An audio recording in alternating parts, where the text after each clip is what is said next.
Киеве заговорили о готовности к территориальным уступкам. Каким будет решение Зеленского и на что готова Украина? В США заявляют, что Путину придется сбавить обороты. Чего требует Вашингтон? Две страны согласны принять Трампа и Путина для проведения саммита между ними. Место встречи изменить нельзя. В Узбекистане повышают обороноспособность страны. Какие поручения дал президент страны? А в Беларуси за комментарии в соцсетях судят учительницу английского языка. Детали. Всем привет! Время Прядко. Коротко, четко и по делу о главных событиях дня. Все, что нужно знать, узнаете от меня. Буду благодарен за подписки, комментарии и репосты. Также под каждым видео жду ваших ответов на мои вопросы. Что ж, время начать. России и Украине придется пойти на уступки во время будущих переговоров о завершении войны в Украине. В этом уверен и так считает спецпредставитель США по Украине и России Кит Келлог. И он сделал сенсационное заявление. Говорит, что в Киеве уже даже готовы менять свою позицию, которая касается вопроса территорий. Далее я процитирую. Президент Украины Владимир Зеленский уже дал понять, что смягчит свою позицию по вопросу территорий. И Путин тоже должен будет смягчить свою позицию. Со временем мы будем вести переговоры со всеми и, вероятно, уже в ближайшей перспективе. И это будет полезно для обеих сторон, говорит Келлог. Выходит, что во время закулисных переговоров в Украине уже согласились на территориальные уступки. Но, напомню, Зеленский неоднократно говорил, что Украина никогда юридически не признает оккупированные территории российскими. Рейтер также пишет, что на данный момент Украина отвергла мирную инициативу США, поскольку Путин отказался от переговоров с Зеленским.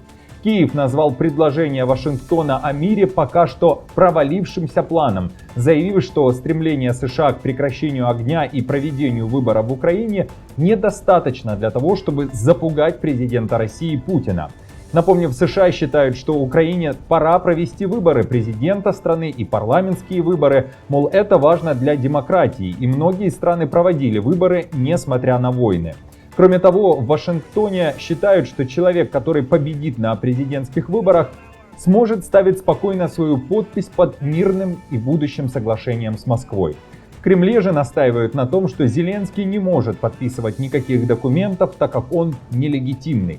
Накануне пресс-секретарь Путина Песков вновь заявил, что выборы в Украине должны пройти для легитимизации власти. Безусловно, мы видели эти заявления и того, и другого. Вы знаете, скажем так, юридические реалии киевского режима. Де юре полномочия президента Зеленского закончены. И де юре все-таки ситуация вот такова, о чем неоднократно уже достаточно подробно говорил президент Путин. Этого никто не может оспорить, потому что это абсолютно очевидная юридическая реальность, которая существует на Украине.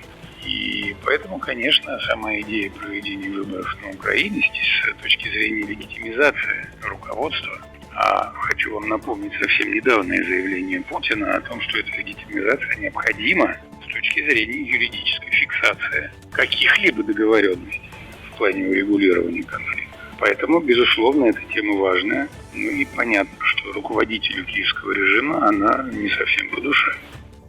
Несколько дней назад в администрации Трампа заявили, что у него уже есть четкая стратегия по завершению войны в Украине в течение нескольких месяцев, но подробностей никто не раскрыл. В то же время западная пресса пишет, что Трамп и Путин могут уже скоро встретиться, и местом встречи станет не Россия или же США, а Саудовская Аравия либо Объединенные Арабские Эмираты. Об этом пишет Рейтер со ссылкой на нескольких российских чиновников. По словам источников, в последние недели высокопоставленные представители РФ посещали как Саудовскую Аравию, так и ОАЭ. Источники говорили на условиях анонимности из-за чувствительности ситуации. Эти страны для возможной первой встречи выбраны не просто так. Ведь и Путин, и Трамп поддерживают дружеские отношения с лидерами Саудовской Аравии и ОАЭ.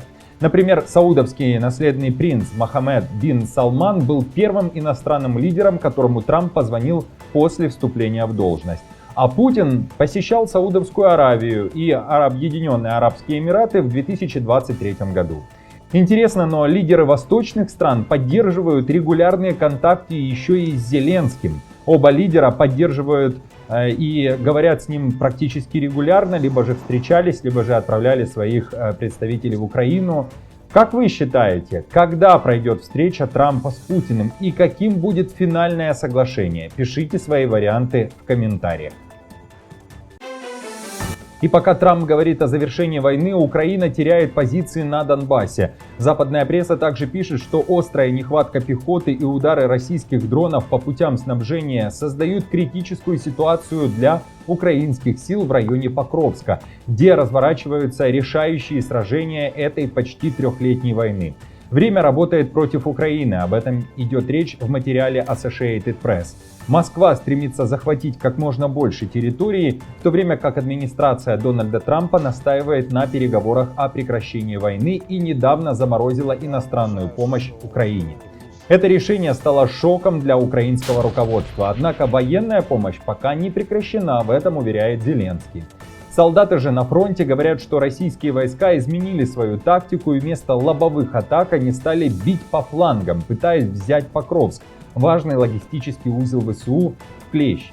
Украинские командиры признают, резервов для удержания линии обороны не хватает, а новые пехотные подразделения не справляются с боевыми задачами. Военные говорят следующее, цитата: «Войну выигрывает логистика и снабжение. Без них не будет и пехоты, потому что ее просто нечем обеспечивать». Тем временем Рейтер пишет, что ранее американская военная помощь Украине задерживалась не только из-за противодействия республиканцев в Конгрессе, но и в связи с опасениями в администрации Байдена о возможной эскалации конфликта с РФ, пишет Рейтер. Согласно этим данным, к ноябрю США передали Украине лишь половину военной помощи, которую обещали выделить в 2024 году из американских запасов вооружений.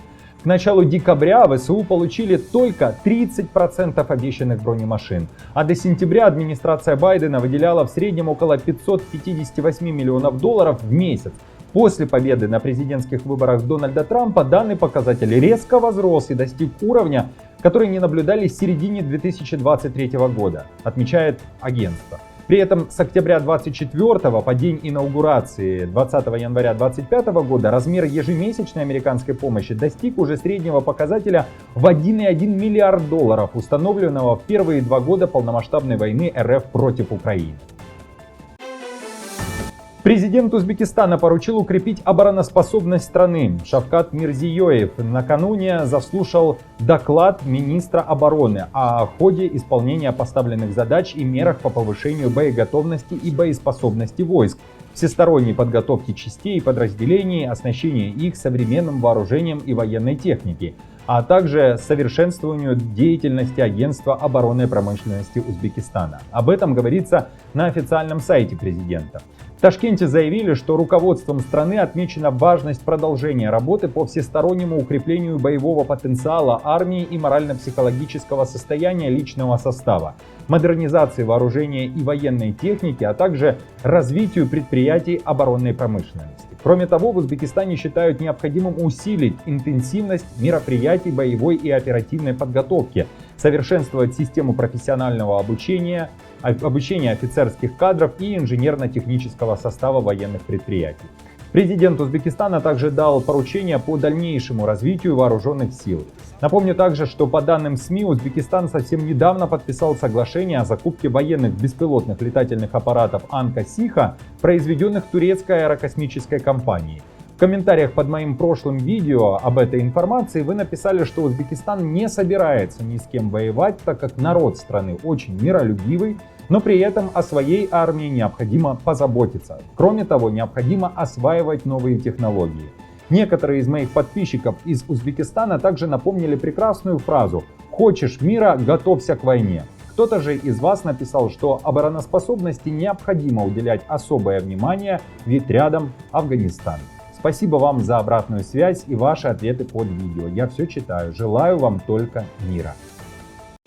12 лет тюрьмы грозит молодой преподавательнице английского языка в Беларуси. Судебные заседания по делу Елены Бодяка начали рассматривать в Минском городском суде по 2 уголовным статьям.